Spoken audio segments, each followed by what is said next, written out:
coming to you live from downtown Pomona, California. It's Mia Vanna, Cigar Lounge, the flyest chokest cigar lounge in Southern California, presents the R&R podcast, where we talk sports, entertainment, and cigars.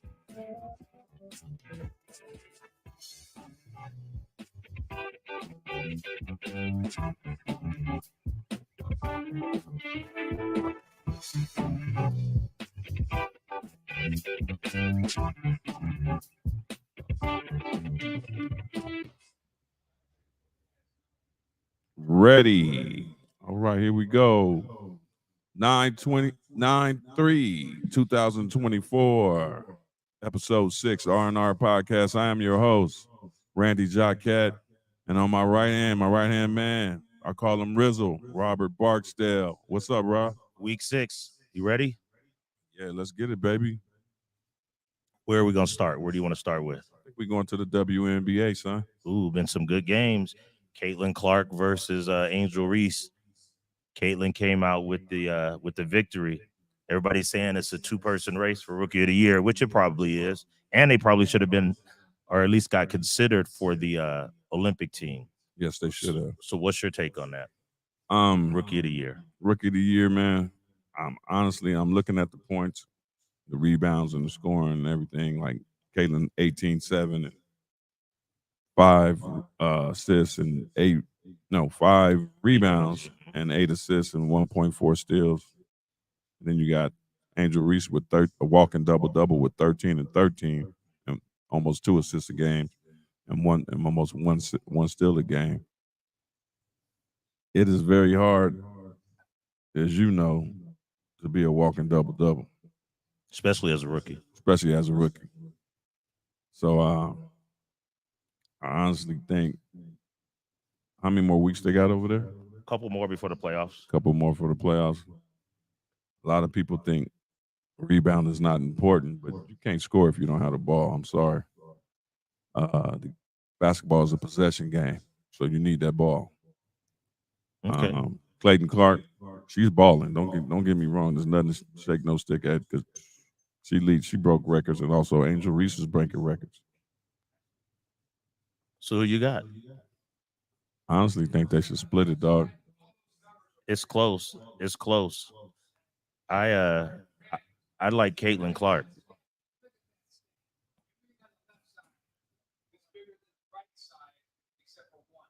Okay, let us get into this, please. I like Caitlin Clark, man. I think she's great for basketball. You got all these women watching the games. She's almost a double-double in terms of points and assists. She's at like 8.5 assists, almost 6 rebounds, 18 points. And this week is the first time the Indiana Fever have been over 500 in like 5 years. So right now, if the season stopped today, they're in the playoffs. I mean, she's turned that whole franchise around. Everywhere she goes, she's selling out everywhere. So I do like Angel Reese. I think she's going to be a generational talent. She's a double-double, like you said. But just overall, if I had to pick one, I mean, you could split it like they did back in 94 when Jason Kidd and Grant Hill both, they split Rookie of the Year. But for my money, you got to go with Caitlin, because she came in with all the hype. She had all the hate, people elbowing her, pushing her down. Her teammates, did they come to her defense? Did they not come to her defense? And she's exceeded the expectations.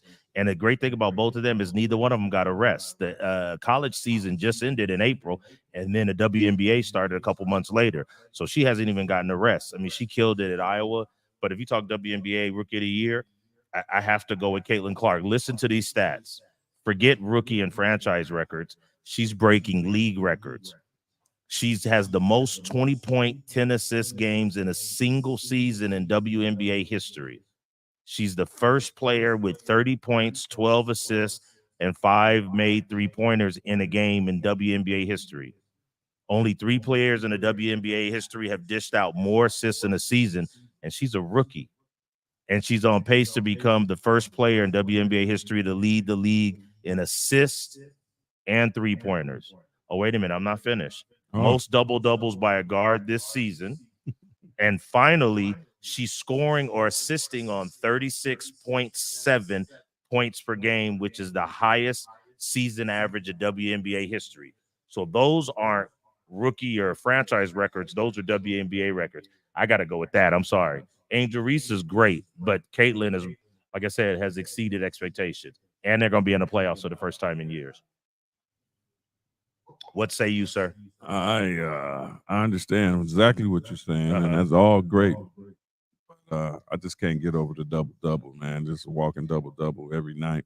Yeah, she's doing good. I think she has almost the most in league history. I know for a rookie, but yeah, I think league history. Yeah, Angel Reese is great. I liked her in college. Yes, she's good. For my money, I got to go with Caitlin, but I think they're both good for the WNBA, and I think they're going to be the stars that the league focuses on.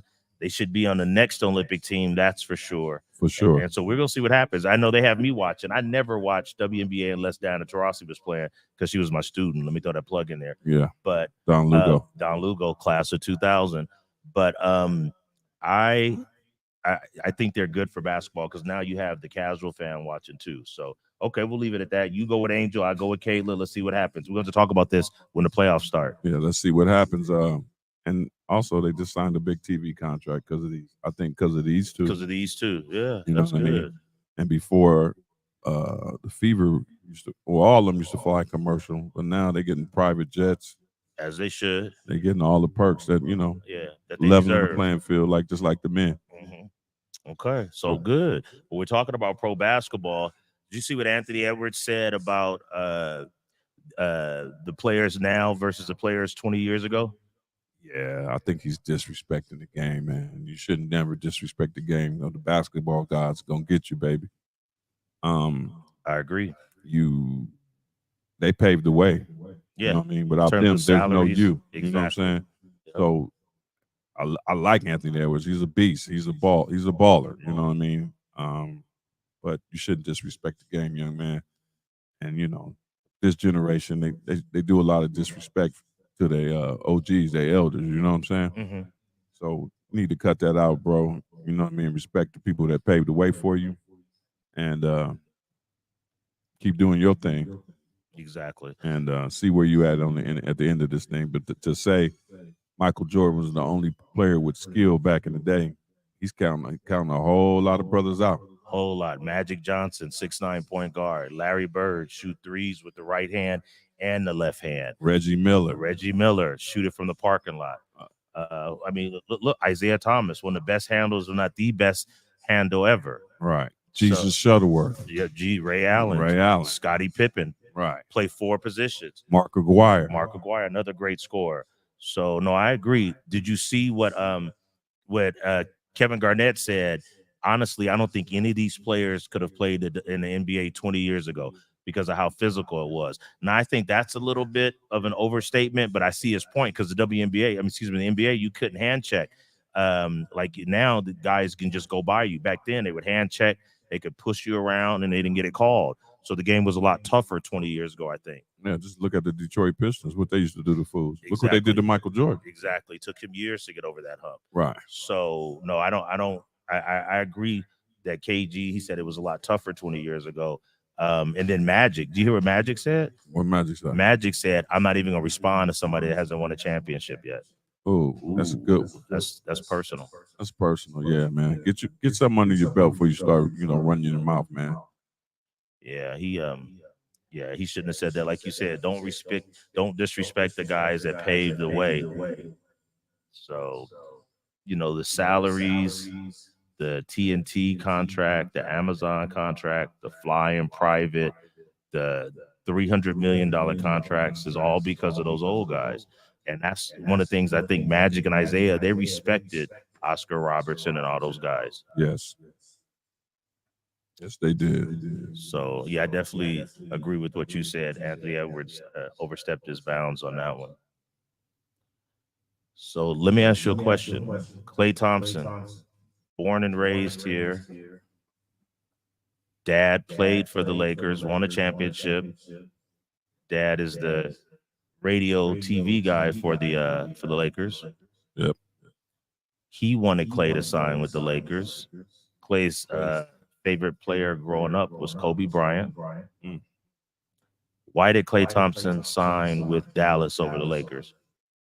A lot of people gonna say tax purposes, but sometimes your kids want to make their own way. You understand? Look at LeBron's son. He got there because of his dad. Maybe he's looking at it like, okay, yeah, you played there, but I'm etching my own way. You know what I mean? And I'm gonna do this my way. And you know, I wish he would have signed with the Lakers. Me too. I wanted him. I think wanted he him. would have helped us. I thought he would have played great with LeBron, catch and shoot. LeBron showed in the Olympics when he has a great shooter what he could do.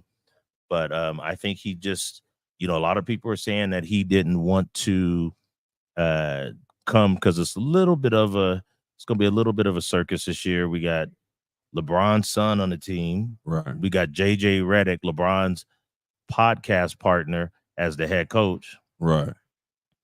That's like, you're the best player on the team and you hire me to be the coach. Got my coach and the son on the team. So I get it. The tax, differences. Texas doesn't have state tax. They have high property tax. We don't have state tax. Right. But so I think it was more to it. He didn't even really want to take a meeting with the Lakers. Mm-hmm. So Dallas is a better situation. They just got to the NBA Finals, but you're not even going to really have a meeting with the Lakers? Right, not even a meeting with. I don't get that. I don't get that either, but maybe he don't want to play with LeBron. There's a point. That's what I thought. You know what I'm saying? Maybe you're the reason, Mr. James. Yep. And Dallas has a good young core. I think Klay has at least 3 years in him. I think LeBron has 2 more really good years. But you got Kyrie and Luka, 2 young guards. Right. Does that make Dallas better, you think? But they got to the finals already. But they lost some pieces. They did lose a couple pieces. I think Klay is going to help them. I think Kyrie and Luka with another year under their belt are going to be great together. They've already shown that they can, that they can coexist, which I wasn't sure about with Kyrie just because of his history. But I think the success they had and the fact that Jason Kidd is a really good coach and Nico Harrison is assembling a great team. He used to run part of Nike. He's assembling a great team. I think that Dallas is going to be good for years to come. They got a good young core. A good young core. Yep. So, man, we can't even get guys to take a meeting with us. Right. Jenny, what you doing over there? I think it might be a combination of the whole LeBron and the new coach, rookie coach that played in the league, and then that just, never had any coaching experience really. And then also the fact that people aren't sure about Jenny and Linda Rambis and Rob Pelinka.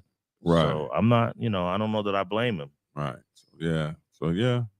Go to Dallas, man. I hope you do good. You know what I mean? But not on the count of us, but you did what you made your bed, now you gotta lay in it. So yeah. I think he'll be all right though. He's gonna be okay, especially with the money he's made. I think he's gonna be fine. Right. Let's talk some MLB, some baseball. Ooh, them Dodgers, baby. How they doing? Talk about it. Oh, man. We got out of the last 8 games, we went 6-2? 6-2. 6-2. Now we have a 4-game lead over San Diego. Mm-hmm. And a 7-game lead over Arizona. Exactly. So that was a very good homestand. It was. Otani's dog threw out the first pitch on his bobblehead night. Never seen nothing like that. Never That's crazy. That either. Everybody's getting healthy. Mm-hmm. Mookie's back. Kershaw hurt his toe. I don't know when he's coming back. But Glasnow was throwing pitches tonight at Angels. They play the Angels tonight, and hope the Angels show some class and give Otani a good welcoming. They should, because come on, Artie Moreno, show some class, baby. Yep. You're right. They are last 10 games. They're 7-3. I watched the games against Arizona. They look really good. So that's like you said, we're 4 over San Diego, 6 over Arizona. And, we look good. Like you said, I think the point you made a couple weeks ago about the fact that we don't have a big lead, that we're having to play all the way through, I think we're going to be more ready when the playoffs start. And speaking of Otani, 44 home runs, 46 stolen bases. That's crazy. Yeah, I told you he's gonna get that 50-50. So he's going to be the first 50-50. Yes, sir. We got what, 18 games to go? Something like that. Yeah, 20 some odd. Yeah. 24. Yeah, 24. Yeah, he'll get it. Yeah, so and yeah, then 24 games. Yeah, he'll get it. Only thing I hate that his son Jason Hayward away, man. Yeah, I didn't get that. I thought he was a great leader. He And won in Chicago. Why'd they do that? I don't know. And then he signed with the Astros, the cheaters. Oh, wow. Okay. He did that shit on purpose. Well, no state tax. No Yeah. state tax. So him and Clay probably had a package deal. Right. But yeah, so we look good. You know, like I said, we have 83 wins. Philly and Milwaukee both have 81, and New York and Baltimore both have 80. And hopefully we get that Dodgers versus Yankees World Series. That's what I'm hoping for. Some must. And my homeboys, the bullpen coach, shout out Mike Harkey. Oh, for which team? For the Yankees. Oh, great. So we should get some tickets. Yeah, we should get some tickets. Hey, Big Hark Dog, look for your boy. That'd be great. So Dodgers doing good. We talked about Otani. Yankees, like I said, 80 wins. Aaron Judge is killing it this year. Let me ask you this question. I'll let you go since I always defer to my elders, you and Nate. Who should get the MVP? Who should get the MVP? I would give it to Otani, man. Why is that? Over Judge? 50-50, man. That's never been done. So I would give it to him. Judge, he's been there before. He wouldn't hit 60. If he's going to hit 60 something. Yeah. But and no roids, you know what I'm saying? Mm-hmm. Just straight digging, grinding the ball out. But I like that 50-50. That's never been done. Yeah, the 50-50's never been done. So what's the question? Say it again. Mm-hmm. Yes. It is. No, he's an outfielder. I don't know. You give it to Otani because look what he's doing for the Dodgers. Yeah, they're in first 50-50. Place. Yeah, he's having, like Randy said, nobody's ever gone 50-50. So if he gets that and the Dodgers have the best record, because a lot of times they look at who's got the best record. That's who wins the MVP a lot. Dodgers have the best record in baseball right now, and they're playing good. So, I mean, you can make an argument for Judge, but I go Otani. And you kind of had the point. Nobody's ever done 50-50. Yeah, I'm going for it too. We're agreeing again, but people want to see us up here fighting. But exactly. We're gonna have to bring something where we disagree on. Exactly. But we will. But we know sports, so that's probably why. Let's transition away from baseball and go to Dak Prescott, my team, my quarterback. Lord have mercy. It's been rough. It's been rough since 1996 because we haven't won a Super Bowl. We haven't been to an NFC championship. But talk about Dak. Why doesn't he have a contract? Because Jerry's just in his own way, man. Mm-hmm. How so? Jerry don't need to be the GM. You understand what I'm saying? He need to just go be the owner, sit your butt down, and let somebody run the team, man. Because you need to pay this dude. This dude, I understand he ain't win no playoff games. Mm-hmm. He's a little suspect in playoff games. Mm-hmm. You're right. But all through the season, man, he's throwing that rock. Him and Jordan Love, the last 10 weeks of the season, they balled out. Yeah, he balled out last year.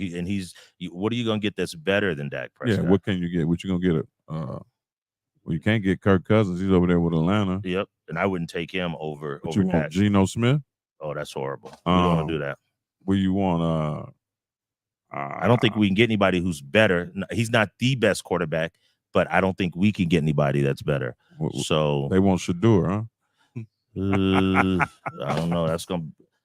That may come. I love Deion as a player, but I don't know if I want his son as my quarterback, and then Deion is over there. So I don't know. I like Dak. He's proven he should have a contract, like you said. I mean, that's the next topic.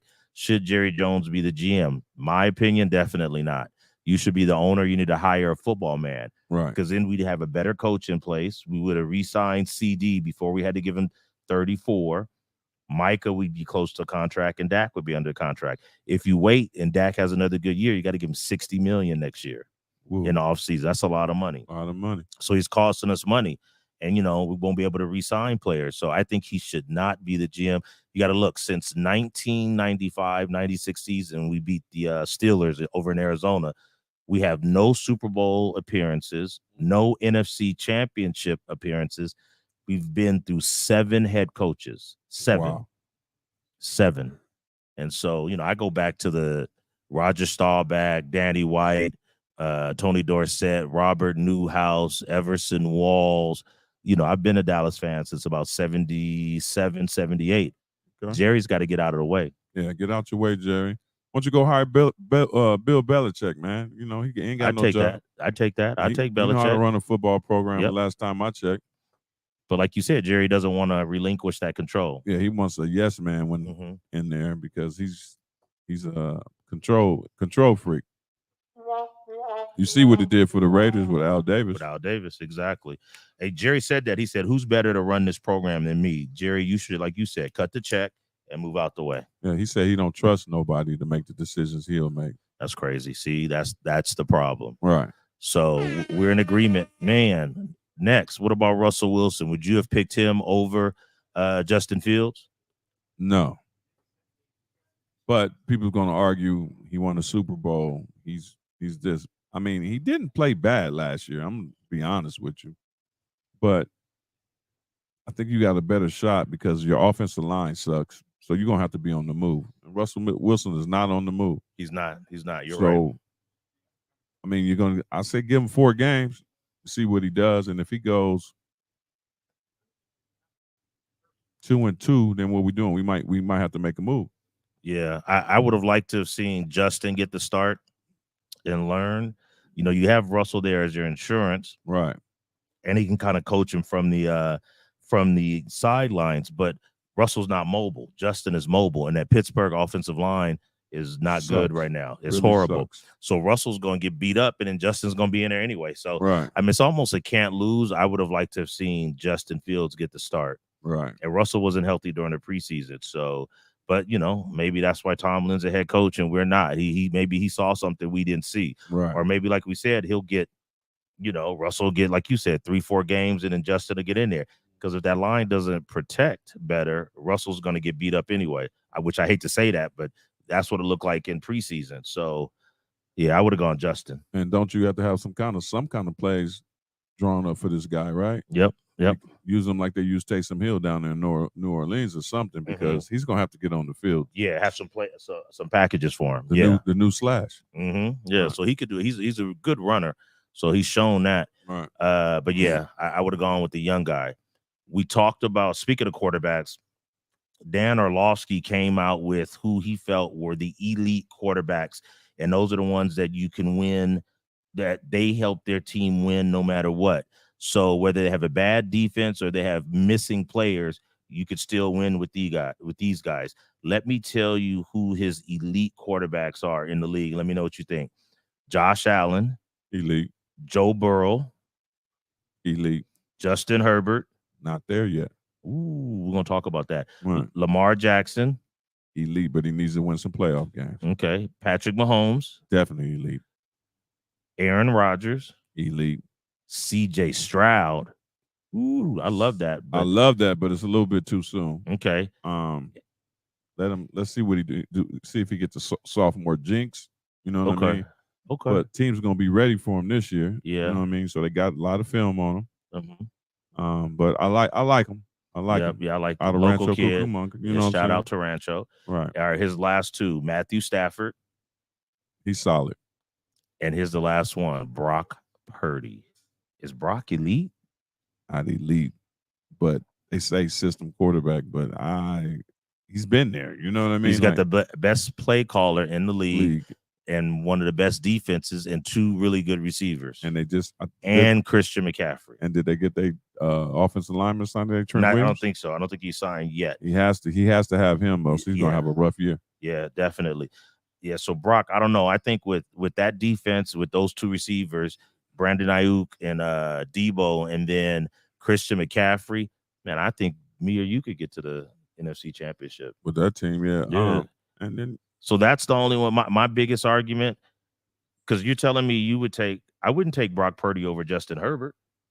I would. Justin Herbert ain't won nothing, man. He's been in San Diego with that last coach that was calling those 4th and 1s and not getting it. Look at it. He's 0-1. Brock Purdy's 4-2. Yeah. I mean?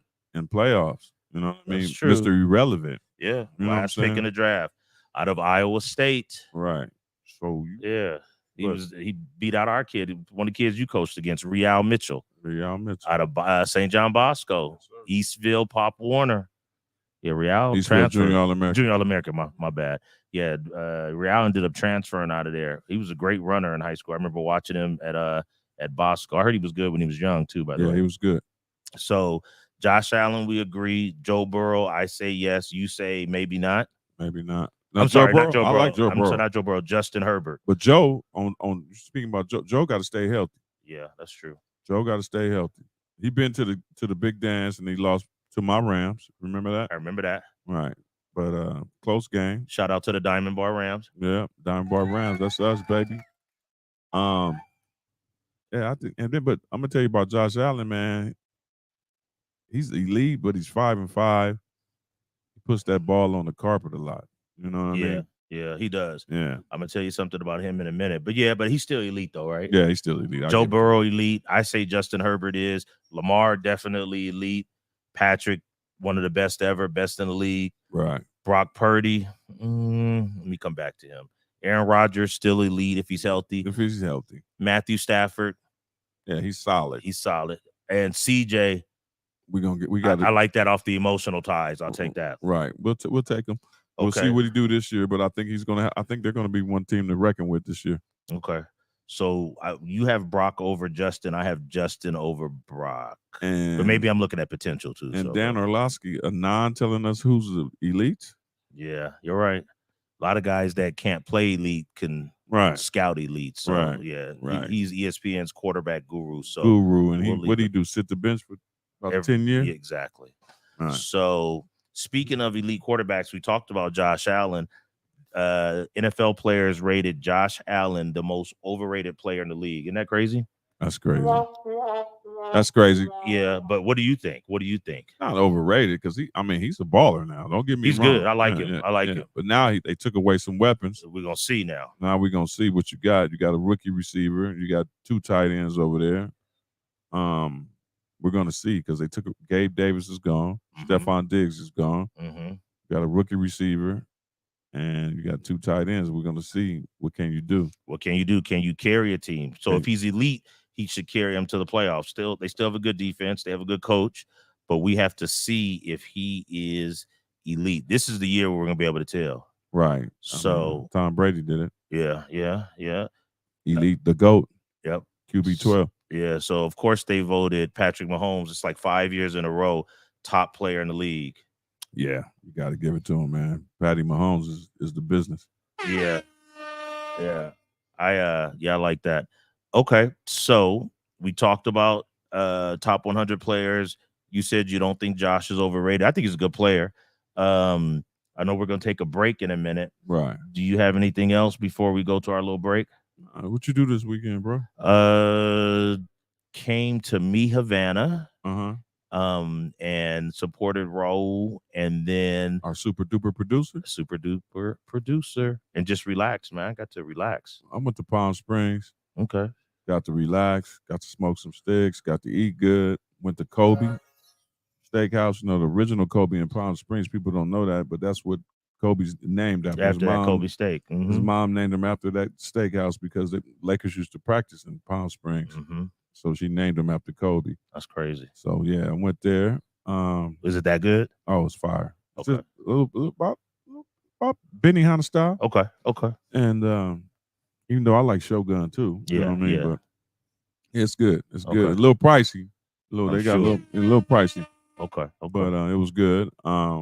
Got to hang out, got to watch, some football, got to get in the pool. It's like 113 out there. Ooh, that's hot. That's a little hot for me. Yeah, you got to stay your butt in the water over there. Yeah, definitely. So you talked about college football. I think we're going to talk about that when we come back, right? Oh, yeah, we're going to talk about that SC game. We're going to talk about the Florida State game. We're going to talk about Georgia just punking Dabo Swinney. Ooh, that was bad. That's one of the ones I want to talk about that game for sure. Okay, well, that's all I have. All right, we're going to come back.